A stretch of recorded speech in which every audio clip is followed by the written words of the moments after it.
Okay, so we've been talking about love as a spiritual journey.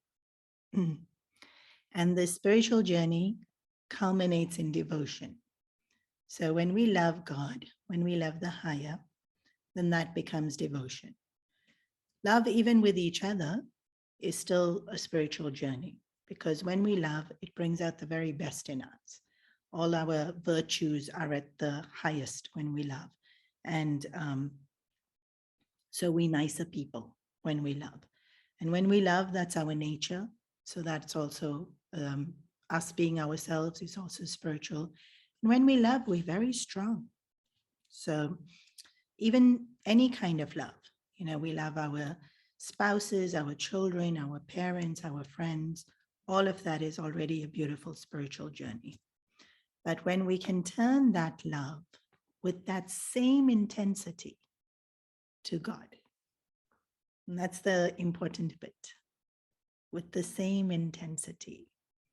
If I love God as much as I love my mom, my dad, my husband, my wife, my sister, brother, etc., then that love is so intense. And we feel the presence of that divinity in our lives. Also, because the love is for the Lord and the love is intense, it uplifts us. When I love you and when I love parent, spouse, that already makes me a better person. It already uplifts me and I want to be better for you. So often I'll hear parents say it. I want to be a better person for my kid. To be a good example for them, to be able to give them a good life. So when we love the Lord and we want to be a better person for the Lord, that's going to be even more uplifting. Right? Then that really brings out the very best in us. And it brings us back to our true nature of love. So we saw that this love sometimes gets polluted by desire. It's okay. It happens. And then if we can slowly take away the desire or change the desire to wanting the Lord, wanting to be able to experience the Lord. And then we saw different types of devotion, the rasas of the devotion, and we saw the ability to see God in other people as the highest devotion. But even if we can't see God in other people, even if we just think of God as God, looking after me, powerful being looking after me, that's already an amazing journey in terms of spirituality. There's so many lovely stories in the Bhagavatam, in all the Puranas actually. Bhagavatam is probably the most well-known, of how when that devotion and connect is there for the Lord actually appears. Right? That's the Bhagavatam is full of all those stories. And there's one where most of them are very well known. This one's not as well known.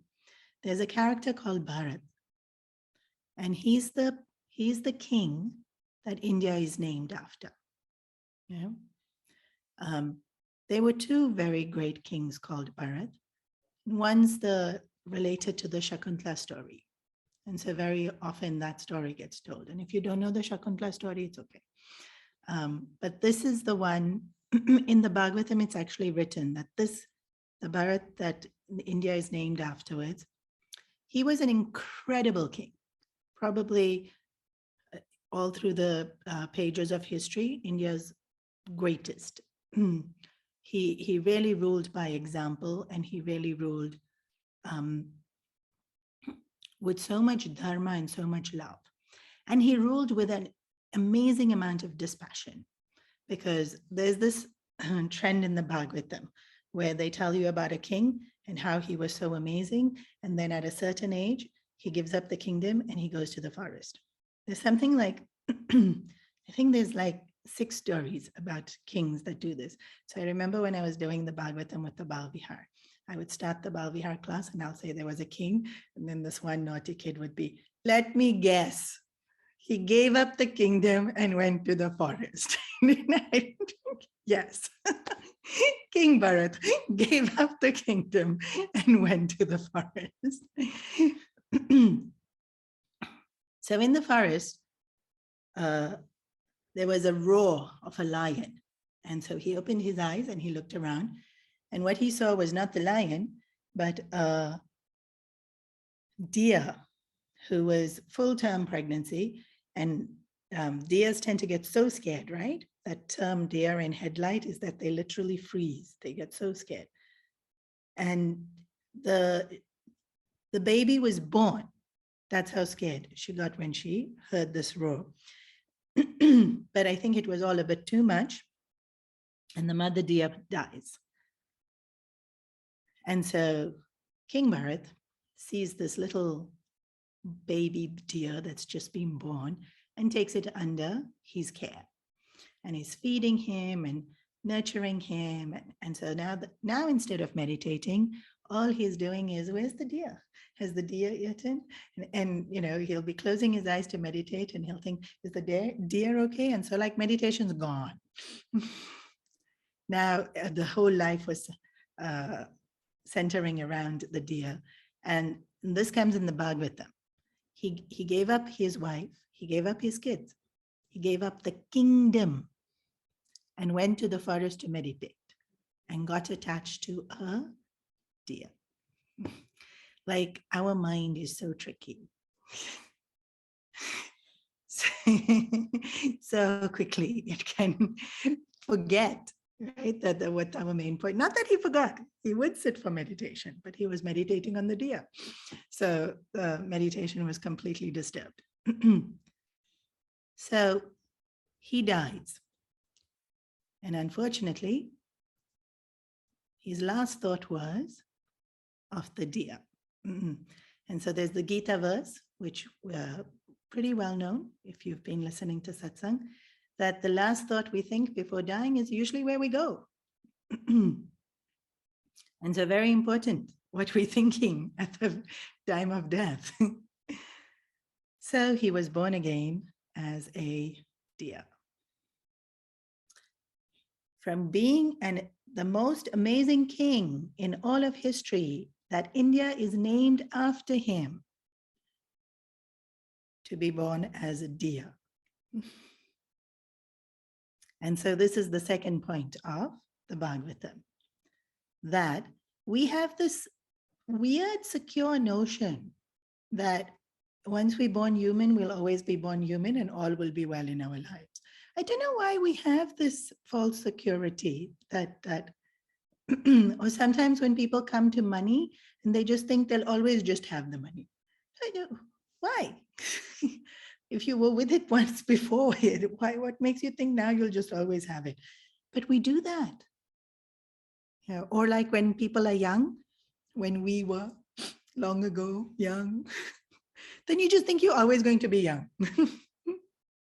Like, how do we do that? How do we just think we're always going to be young? Because everyone else got old. Why will we not get old? So we have this thinking flaw or loophole. And so the Bhagavatam, this particular story of the Bhagavatam is to make it very clear that no, when you fall, you can really fall. It's up to you how attached you get, and then, but there's always grace. So what was the grace? As a deer, he remembered what? That he was King Bharat. And he remembered his love for the Lord. And he remembered that he wanted to live a life of tapas and devotion. And so as a deer, he went to the outskirts of the forest where there was ashramas, and he would sit and he would listen to satsang, and he would listen to the chanting, and he would listen to the hymns as they were being sung, the temple bell, and he stayed in satsang, even though he was in this deer body, because the saving grace was he had the memory of who he was in that body. So how long will a deer live? Not very long. They get scared very quickly. They die very quickly, which is great because he didn't want to be a deer. So he got born again, and whatever attachment he had and whatever remaining vasanas he had, all gone in that deer birth. And so he was born pretty much realized. But he had to finish that tail end of his journey that he didn't finish because it could have been his last life. As King Bharat, that could have been his last life. So now he's born again as a human, and we don't know what his name is. In the Bhagavatam, it doesn't tell us what his name is. So we continue to call him Bharat, but the Bhagavatam adds the word Jada Bharat in front of the name because in this life, he doesn't want to get attached to absolutely anything. He got attached to that deer. He had to spend one whole lifetime. No, this lifetime, not getting attached. And so he thought, better people don't get attached to me also. If people get attached to me, I might get attached to them. So I'm going to make sure nobody gets attached to me and I don't get attached to anyone. So he acted like a complete fool. He would break things, he would drop things. And if they gave him any job to do, pour the milk in the glass, he'd spill the milk, he'll break the glass. He's highly intelligent. He's a realized being. He was doing this deliberately. Why? Because then people will be like, please go from here. I'll pour my own milk. No need for you. And then nobody got attached to him. Nobody bothered him. People let him sit under the tree. And then under the tree, he was sitting and meditating. Otherwise, if you're very efficient, people will keep calling you to do work. He didn't want. Nobody talk to me. Leave me alone. I'm going to sit and meditate. So his family thought he was one duffer. They left him alone. And then one day there was this, these devotees of Mata Kali who would do sacrifices. And so they went in search of somebody they could sacrifice, and the chiefs told them, make sure he's perfect. Right? You cannot make a flawed offering to Mother Kali. So go find someone nice, healthy, good looking, proper. So off they went and they caught this guy. And he ran away, the one they caught. So now they were like, it was last minute and they had to go back with an offering because their chief needed them to have an offering. And there was Jada Bharat sitting under a tree, nice hatta katta, well-fed, well-built. And so they caught him. Now, this was a beautiful thing about Jada Bharat. Anyone told him anything, he'd say yes. So if they told him, come here, they'd come here. Do this work, he'd say. He didn't do the work properly, but he would say yes. So these people said, come with us. He said yes, and he went with them. And so, when they going to sacrifice someone, they feed them really well. So Jada Bharat is sitting there and they've fed him really well. They've put nice clothes on him. They've put nice perfume. And he was like, very nice. And it's not that he didn't know what was happening. He completely knew what was happening. Remember, already a realized being. But zero fear. And if this is how I go, this is how I go. Because anyway, his mind is reveling in the truth. So they lay him down and the person picks up the sword to cut. Out of the murti of Mata Kali, she comes out and she holds that sword. So they cannot harm him. And being Kali, she cuts off a few other heads. That's what Kali does. And she says, you foolish people. This is no ordinary person. It's a realized being. And no harm will come to him because I won't let it. I mean, actually, they wanted to make an offering to Kali. They got her darshan. So like, they made the best offering possible to Mata Kali. Realized being, they got her darshan. So, few people's head got cut off. It's okay. Those people also got to see Kali before their head got cut off, and they would have also gone straight to her abode. You know, this, she came out of the murti and held the hand that was going to hurt the devotee. Like this is what devotion feels like. It's like you can love someone so much that you'll do anything. And when the Lord loves, this incredible protection, this incredible, and you know, when we hear stories like this, then we think, oh, nothing bad will happen. But it's not that nothing bad happened. He was an amazing king. He got born as a deer. He had his journey, right? He went through his ups and downs. And then you get to, nothing can touch you. So it's really such a beautiful story, which is not as well known. We know so many other stories about the Lord appearing and saving devotees, but devotion is when we feel this, when we feel, yes, you know, Narasimha will come out of the pillar, Kali will come and hold the person who's attacking me. Or if it happens, I do get hurt, or I do lose, or I do get sent off to some weird quarantine center. Kali is right there.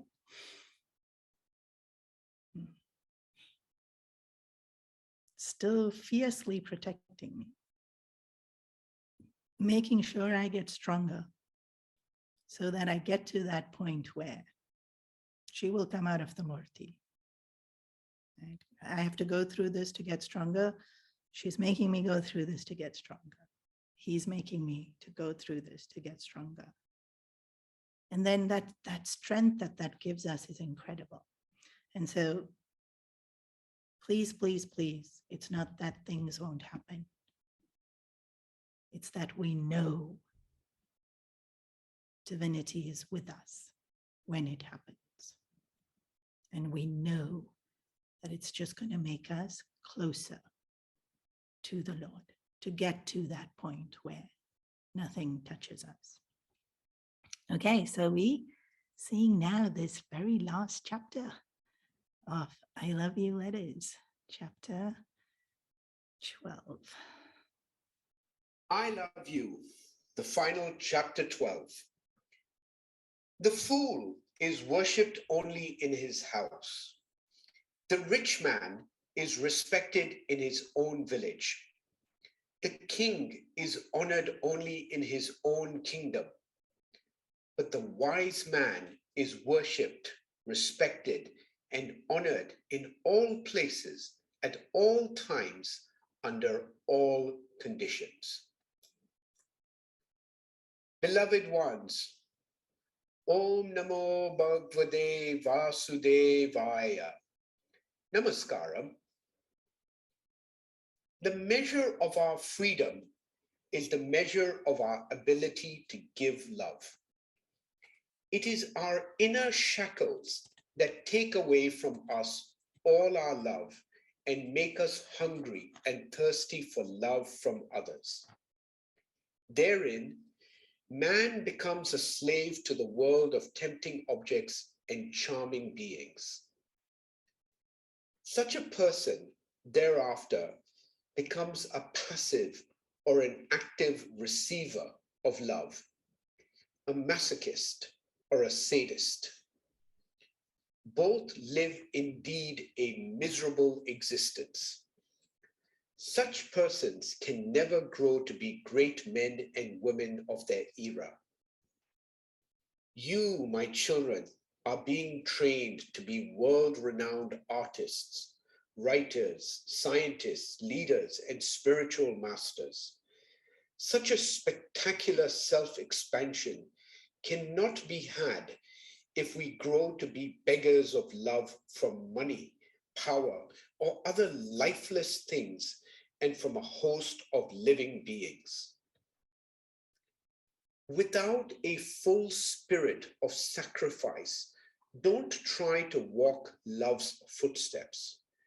We must be able to renounce everything, if need be, our very life for giving love to others. Buddha showed it. Christ followed it. All the mighty saints lived this spirit every moment of their lives. Without such a firm determination to love, how can we have the world transforming heroism, the life giving courage to live above all temptations, above all chains of attachment, and embrace the entire universe? True, in spite of all our best efforts, we may slip now and then, but that need not worry us. We are imperfect ones trying our best to gain perfection. Let every slip in us be an education for us. Let us grow and expand, ultimately to improve, to shine out. The day you take up this policy of giving love rather than demanding it, that day you would have rewritten your entire future destiny. Remember all those whom you had wounded, injured, cheated, crushed in the past. Ask all of them for their forgiveness, not in words, but in your joyous, shameless, noble actions of clear, pure love towards them.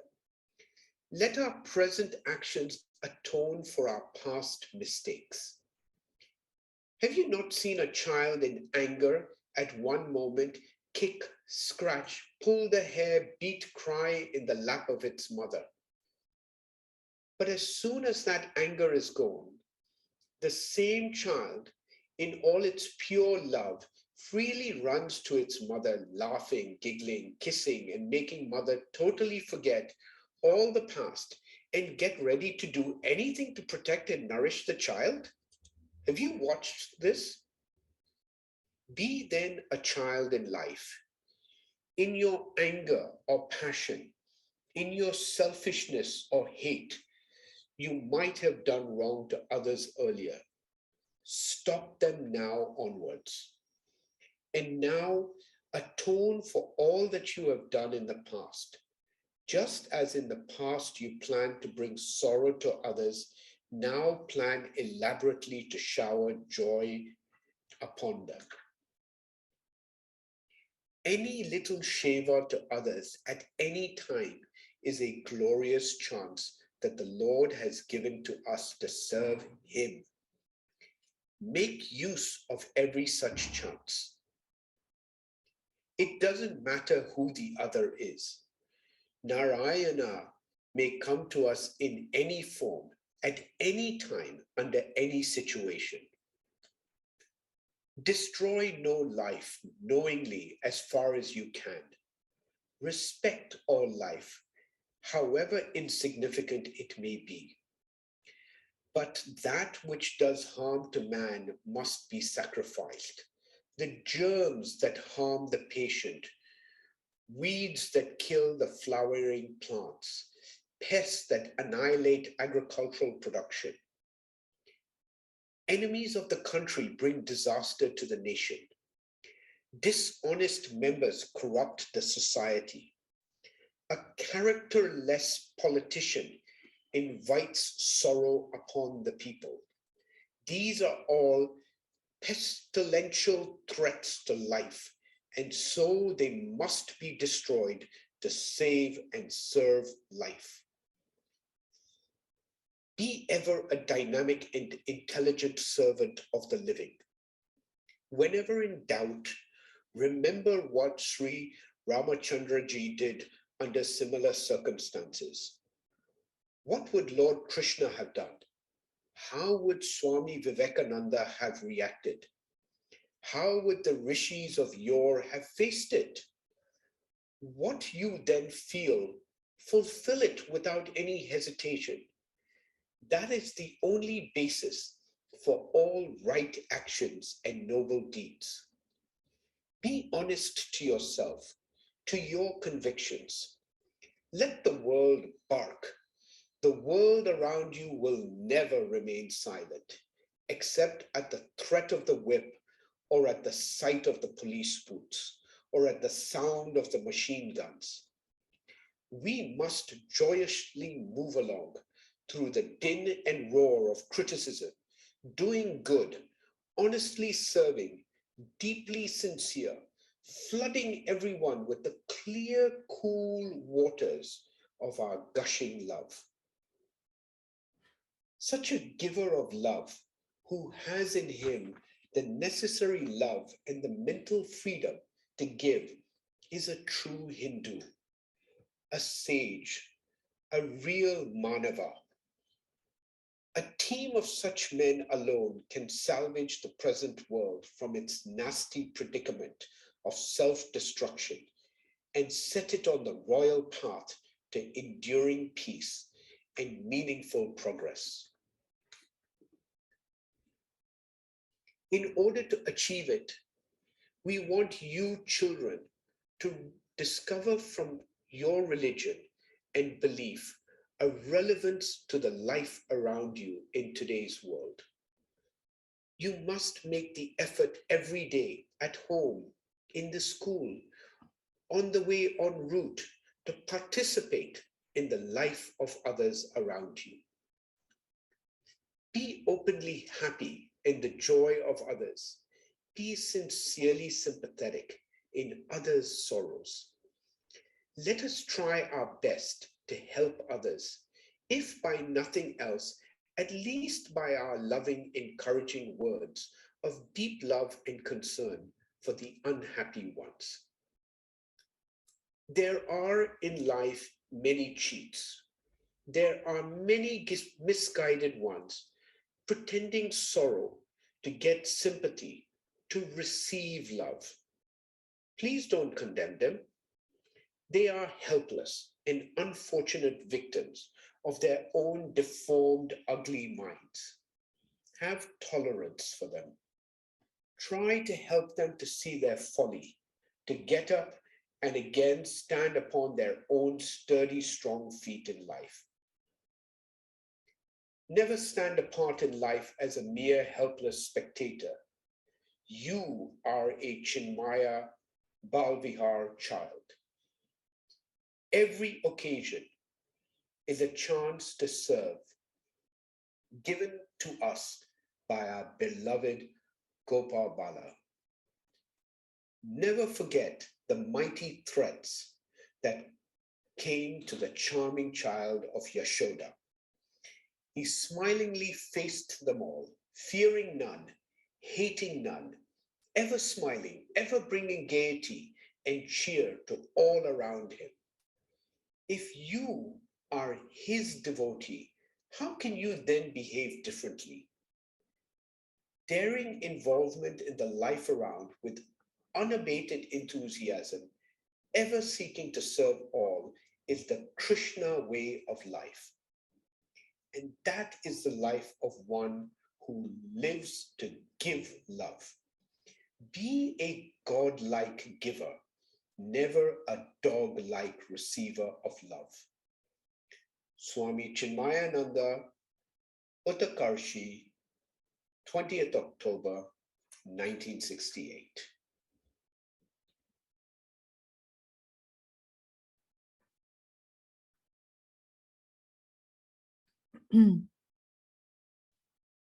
So Gurudev's conclusion is really to urge us to practice, right? And that's the takeaway of any spiritual lesson. That it's great to know, but spirituality is not necessarily knowing. It's more about being. And so to be this person that can give love, the effort has to be made to practice it. And so I had mentioned when I started this book that this book really changed me as a person. So when we hear and we want to do, then many people will ask how. And it's also interesting how the manner in which we ask the question how. Some people will say, but how? Thinking, and you can hear it in their voice and the way they ask, like, can't be done. Like how? How to do that? How to love everybody? So it's more like a excuse not to. Yeah. Then when people ask how, there's this incredible helplessness that people ask how with. Yeah, like maybe they want to do it, but how? Like, I don't know. And we ask how, and then you can imagine, right? The person has the paper, pen, how? Like, I'm going to get it done. So make sure you tell me clearly I'm getting it done. Like, yeah, just wait, I'll do it and come back, right? So that can be the how. So yes, we ask how, but what's the mood in our mind when we sing how? Yeah. So I read this book, 1996. Yeah. There was no Google. There was no, when you want to know how, you had to really search. Today, you want to know how, anything, gosh, Google, YouTube will give you so many options of which guru you want to listen to. We'll show you, we'll tell you full details. Even just regular Google, how to control anger, and they'll give you 10 steps. You don't need to even listen to the talk, don't need to go for therapy. 10 steps given in how you're searching, 10 steps given. That's how easy it is in today's world. Yeah. Okay, so I want to love more and I'm scared. What should I do? Or I already love, but I not so good at making them feel loved. How can I make sure that they actually feel I love them? Yeah. So first thing, and I'm just what I did. First thing was set goals. If I wanted to lose weight, I set goals. Right? I want to be this weight. I'm going to do this diet. In a week, I'm allowed one treat. I'm allowed this. I have to exercise this many times. This. I set such distinct, clear pattern of what I'm going to do. Yeah. Why should love be different? Why don't we set goals? I'm going to research how to deal with fear. And then by this date, I'm going to make sure I can actually go out there and say to somebody, I love you. Some people can't say it. Some people say it so easily. If I'm someone who can't say it, okay, let's say it's February, by June, whatever I need to do to be able to say it, I'm going to do it. Or tomorrow, I'm going to say it tomorrow, depending on how much time I feel I need to work on it, or what I need to get to be ready to be able to do it. So I want to do this is my first question. What do I want to do? I want to be more loving. How do I want to be more loving? What is it that I actually want to be able to do? 2, what do I need to be able to do that?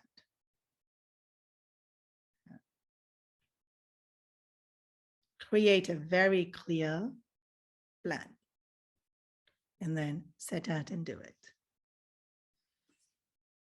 And we already have so many relationships. It's not like we have to go find someone to love. We all already have. All of us already have. So we can increase, of course, the number of people we love, but even in the present relationships, what am I going to do? How am I going to do it? What do I need?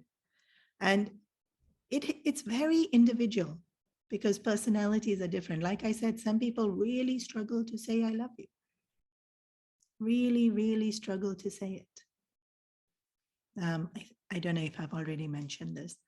When I sign off an email, I always type, love Supriyananda. I'll work with a lot of companies, right?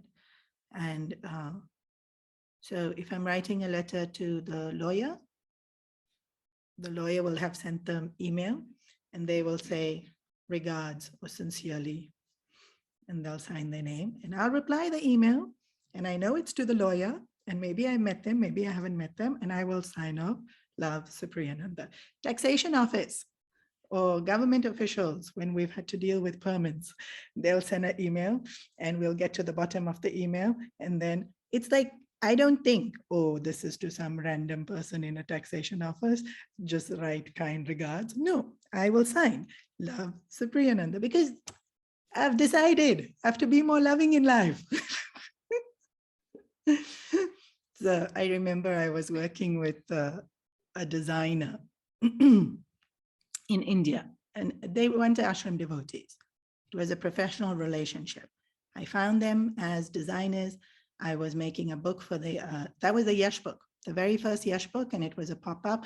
Ashram was like, what pop-up, what kids book, why are you spending so much? So I couldn't use ashram people. I had to use totally somebody who's in the professional field, already very equipped to do it. And I didn't want it to be looking like an ashram book, so I didn't use any of those people. So it was a professional relationship. They heard the story, they liked me, they started working for me, they accepted the price, everything. And so mails would go back and forth. And I would sign, love Supriyananda. And she would always sign, kind regards. Then after a few emails, she started signing, warm regards. I didn't even pay attention to it. I only know this because I think I worked with her for something like 4 or 5 years. We made 3 Yash books before yeah. Anyways, let me tell the story. So I went to India that one trip, and I had met her and we were sitting socially and having dinner. And then she said, I want to tell you, I type out the mail and then I sit there sometimes for a whole 10 minutes thinking, how do I sign off? And I was like, really? And she's like, yeah, because you always sign off love. So, your name. And then I'm thinking, I sometimes I type love and then I delete it. And then I type something else. And then it takes me like, the mail took me 2 minutes to type out, but that sign off, you've really, how do you just type love? And it's a work email. And I'm like, yeah, I know it's a work email, but I am who I am. I've learned this from a story from another story that Swamiji tells. Okay, we pause the story and we're doing the other story that Swamiji tells. Guruji, Swamiji, Gurudev, all of them tell this story. Eknath Maharaj is a great, great saint in India. He was walking along the Kaveri River, which in Maharashtra, and he saw a scorpion fall into the water, and the water was going fairly, like there were stones and all of the rest of it, and the scorpion couldn't stay afloat and was getting tired and was going to drown. And so Eknath Maharaj climbed into the river and cupped his hands underneath the scorpion with the water and tried to bring the scorpion out of the water. And the minute the water seeped through the fingers and the scorpion was in his actual hand, he would sting. Who? The scorpion, not Eknath Maharaj. The scorpion would sting. And a scorpion sting is very painful. Plus, the poison of the scorpion is immediate. So his hand started swelling with red, whatever poison that was inside in the scorpion. And like when the scorpion stings, there would be a flinch, a reflex action of the body, and the scorpion fell. So he'd cup his hand again and try and lift out the scorpion. Again, the minute the water seeped out of the hand, even though this time he knew the scorpion's going to sting, again he flinched. Yeah? And the scorpion stung. And so something like 6, 7, 8, 9 times he got stung. And his hands now are huge, big, round balls of swollen. And so he couldn't even pick up the scorpion anymore. And that's when he stopped. And so Ayurvedic doctor are running, and they put whatever antidote for the sting, and they putting it on his hand. And the doctor says to him, "You also, why you kept lifting up the scorpion? Don't you know the scorpion's going to sting?" He said, "Of course I know the scorpion's going to sting, especially after he stung the first time, but I knew even before that." "So then why did you keep lifting him up?" So Eknath Maharaj said, if the scorpion didn't give up its nature, why should I? The scorpion's nature is to sting. Bhagwan only made him like that. But the Lord made us to be compassionate, to be giving, and to love. Why should I give up my nature? And so this is a very, very well-known story of the great saint Eknath Maharaj, which I've heard many a times from my gurus. And so don't give up my nature. Oh, well, I'm not so loving, but let's try. Even if I can't actually love you, I can write love and send the email. Can try, right? Small thing. So she was telling me her dilemma. She would spend 10 minutes before she sent the email because she was figuring out what to type. And so I told her the story and I said, and what does it matter? Actually, it's an email. I'm not there to see your face when you read it. So it's okay. Whatever your reaction, it's fine. I can send the love. If you want it, you take it. If you don't, it's okay. If you think, oh, that's not professional, that's also fine. Although I've never had anyone tell me it's not professional. Never. I've had people sitting next to me tell me, but the person I sent it to has never told me. So this beautiful person, Jyoti, unfortunately, had a, what do they call it when the cancer comes back? Relapse.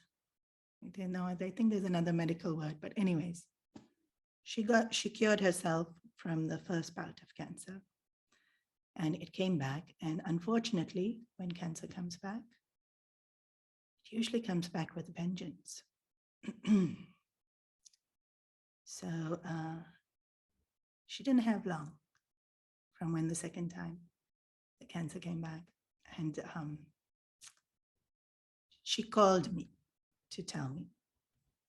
I remember because it was before WhatsApp calls. So getting a call from her, I would thought, whoa, what happened? She called to tell me she had got the cancer again and she's going into treatment and she wasn't going to be able to work on the project. But, and you know, just a few other things that she wanted to tell me. And then she was hanging up and she said, I love you.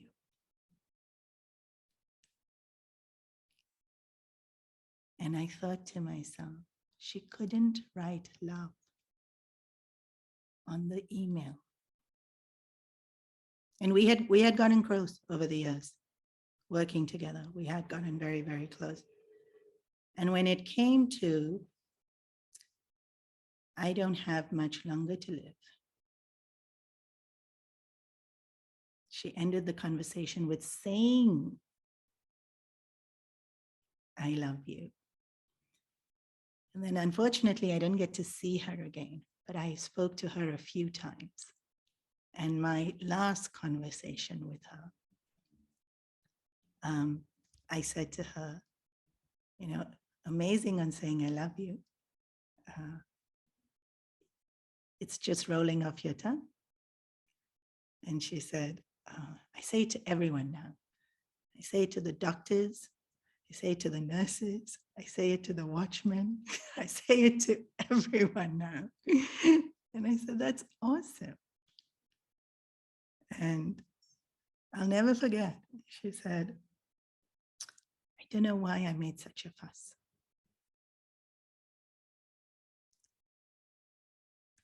It's not at all hard to do.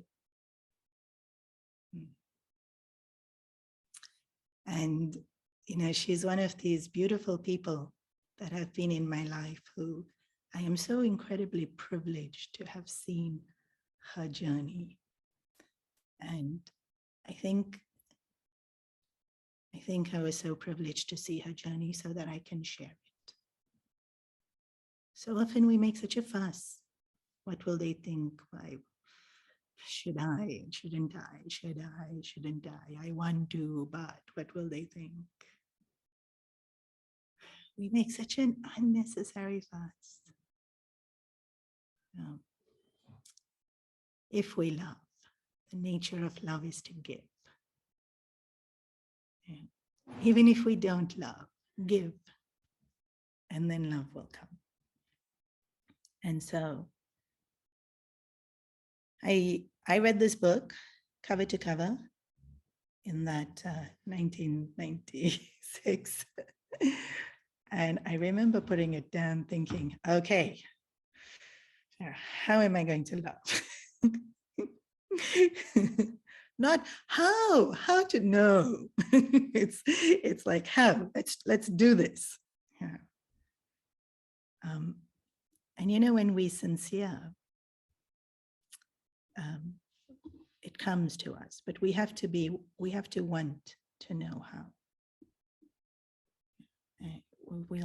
People come into our lives who show us, maybe not teach us, but just what they're doing. Yeah. Like you notice people and how they greet and how they hug, how they talk, or small gestures that they do that you think, oh, that's so sweet. Then you repeat those gestures because you felt nice when it was done to you. So then you make sure you do it to somebody else. And so the how, when we think how, the minute we really want to know, and we just pay attention, life will show you how.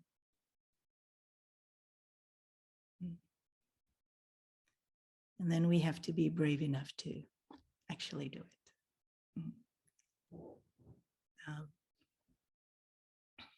Don't wait. It's what are we waiting for? We don't know. We don't know what tomorrow will hold. So just do now. And so I'm incredibly, incredibly grateful for Gurudev writing this book. And it awoken a desire in me to be a different person and to be able to be a more loving person. And I think that's the power of this book. It's that love's already there in our hearts, and this book just helps us awaken it so that it flows through us more freely. So I'm just incredibly indebted to Gurudev. And so we'll end with a Gurudev story to reinforce that when we are ready, when we want something, when we sincere in our seeking, it will come. It really will come. So before Gurudev came, I lived in Australia, as most of you all know. And when we moved to Australia, there weren't as many Indians there then as we are now. Now there's just so many Indians everywhere. So, they were, they were, but they weren't that many.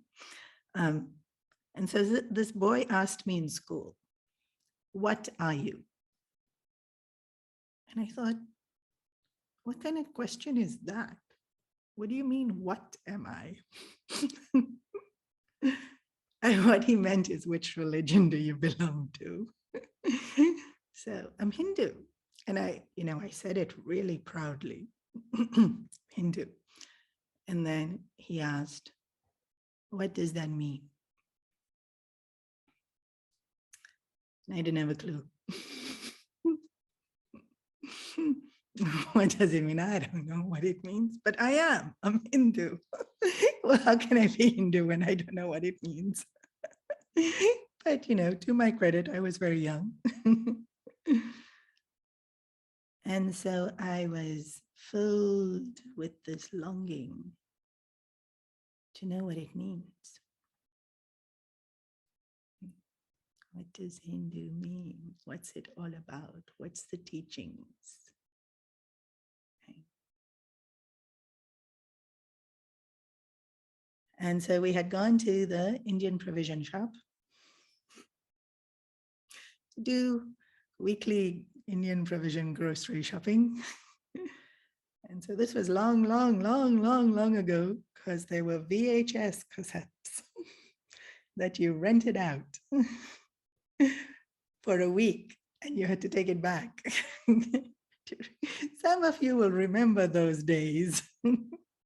Some of you are thinking, what is VHS cassettes? What is she talking about? Anyways, we would go up to the video store and rent a movie, not buy, not download, rent. And in the Indian provision store, you could rent Bollywood movies. And this is one of the things now today, if you ask somebody what being Indian means, they'll tell you Bollywood. If Bollywood is being Indian, Hare Krishna.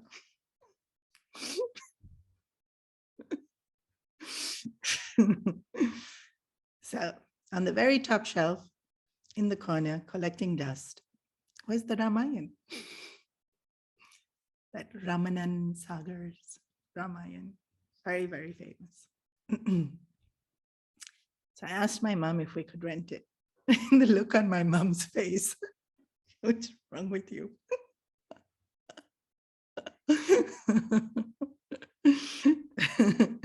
There were 14 cassettes. And to make a long story short, painfully boring. No respect to, disrespect to Ramananji, Sagarji. I didn't know the language. They didn't have subtitles. So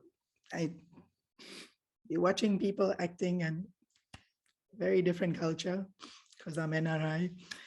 Acting wasn't so good, in my opinion. Other people think the acting was great, but for me, it was a bit slow. Why did I watch? I wasn't enjoying it. In fact, I'd make fun of them. The actors, not Ram. The actors.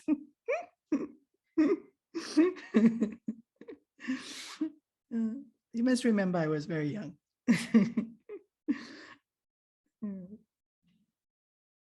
Every video, there was a Swami in the beginning explaining the Ramayana, and all but one spoke in Hindi. One cassette I put in. The Swami spoke in English. And he stroked his long beard.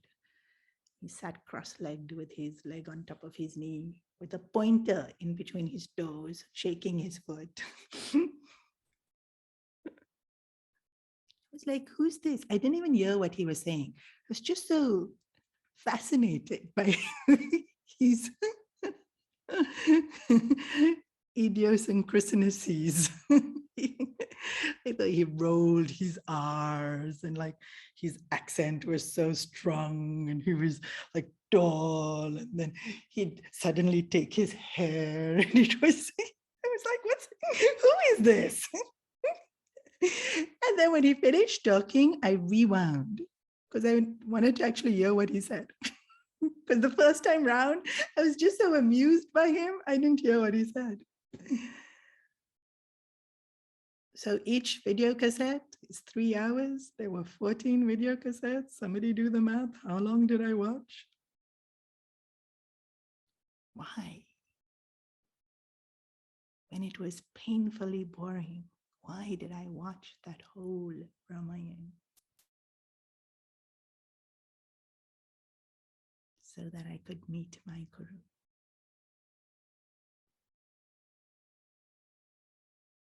When our seeking is sincere, when we really want to know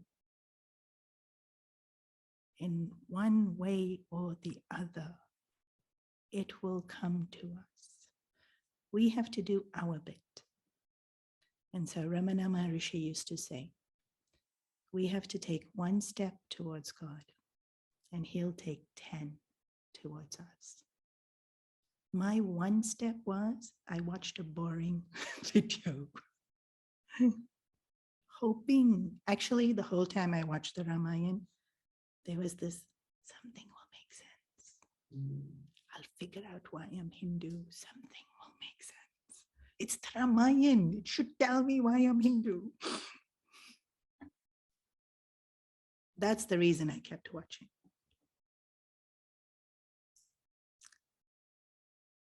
He finds a way. He finds us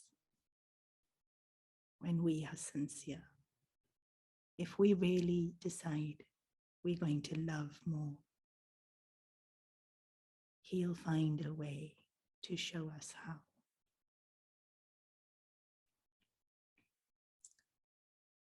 My complete gratitude at Pujya Gurudev's feet.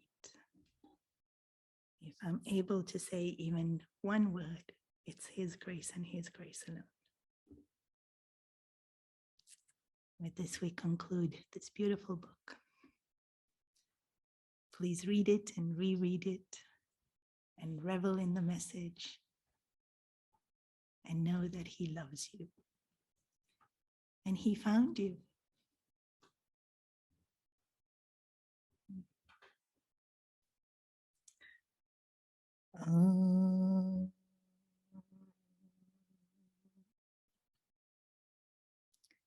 Sarve bhavantu sakinaha, sarve santu niramaya, sarve bhadrani pashyantu, ma kaschit dukha bhag bhavet, asato ma satkamaya, tamaso ma jyotirgamaya, mrityorma amritam gamaya. Om Purnamada Purnamidam Purnat Purnamudachyate Purnasya Purnamadaya Purnameva Vashishyate. Om Shanti Shanti Shanti. Harihi Om. Shri Gurubhyo Namaha. Harihi Om.